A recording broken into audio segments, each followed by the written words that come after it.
de Juan afirma que él era hijo de un hombre llamado Simón Iscariote.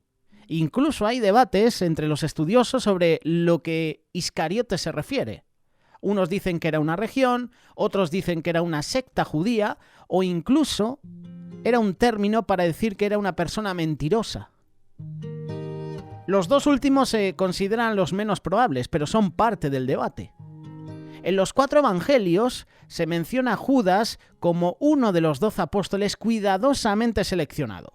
Salió con los demás en Marcos capítulo 6. También se ve registrado en Mateo. Mira lo que dice Mateo para difundir la noticia de Jesucristo. Mateo capítulo 6, versículos 12 y 13.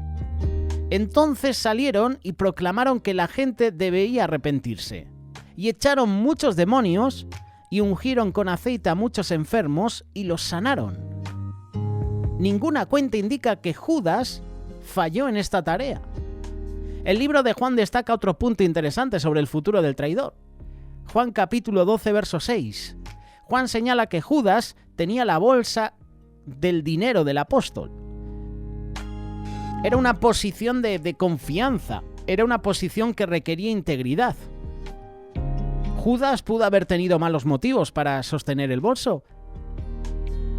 Podía haberse discutido, ¿no?, esa posición. Pero los apóstoles, incluso Jesús, se dignaron a confiarle su dinero.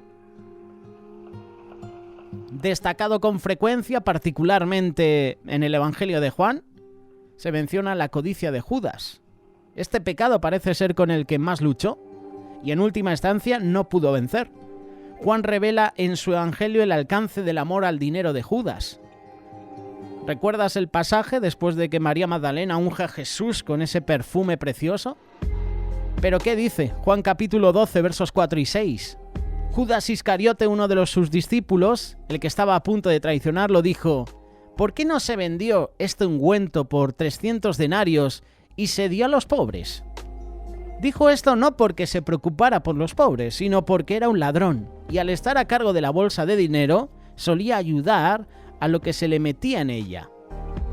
Esta es una traducción diferente, ¿verdad? Pero creo que se entiende. Sustraía el dinero de la bolsa. Más allá de la malversación, Judas traicionó a Jesús por 30 piezas de plata.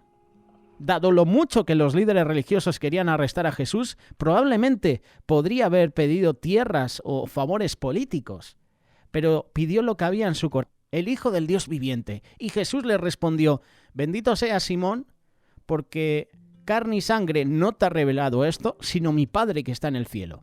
Y te digo que tú eres Pedro, y sobre esta roca edificaré mi iglesia, y las puertas del infierno no prevalecerán contra ella. Pedro estaba verdaderamente dedicado a Jesús. Pedro seguía a Jesús. Y al igual que Judas, Pedro realizó esos mismos milagros cuando fue enviado, como se relata en el libro de Marcos, capítulo 6. Mientras Judas luchaba con la codicia, Simón Pedro exhibía orgullo, temperamento rápido. Hay varios momentos en los evangelios en los que Pedro afirmó audazmente que iría a la guerra por Jesús, que siempre haría lo que fuera necesario para su Señor. Y esa arrogancia fue tan fuerte que incluso cuando Jesús predijo su negación, Pedro no pudo cambiar su corazón. Mira lo que dice Mateo capítulo 26, versos del 33 al 35. Pedro le respondió: aunque todos caigan por tu culpa, yo nunca me caeré. Aunque todos te negaren, yo nunca te negaré. Jesús le dijo: en verdad te digo que esta misma noche, antes de que el gallo cante, me vas a negar 3 veces. Pedro le dijo: aunque tenga que morir contigo, no te negaré. Todos los discípulos, si sigues leyendo, dijeron lo mismo, y al final se quedó Jesús solo. Los discípulos la abandonaron. Judas le traicionó. Más tarde, cuando vienen a llevarse a Jesús, Simón Pedro, que tenía una espada, la sacó y le cortó la oreja al siervo del sumo sacerdote. Juan capítulo 18, versículo 10. Su instinto fue atacar a la primera persona que vio. No uno de los soldados romanos o un miembro importante de la orden religiosa, sino a un sirviente. Intentó luchar como un guerrero, pero eso fue el curso de acción que se equivocó.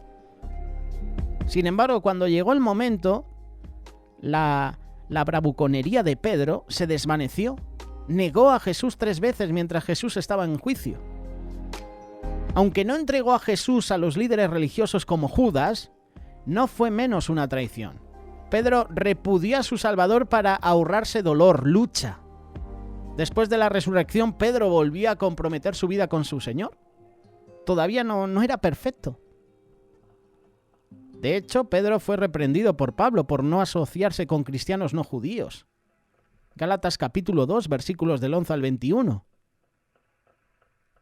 Pedro corrigió su comportamiento de Jesús que los otros apóstoles, que los otros discípulos, pero no puso su fe en Jesús. De la Biblia da testimonio no solo de estos milagros, sino de su resurrección. Judas no pudo obligarse a poner su fe en Jesús, lo que finalmente lo llevó a su caída y a su muerte. Si bien Judas parecía ser el mismo que los otros apóstoles, por dentro no podía confiar en Jesús.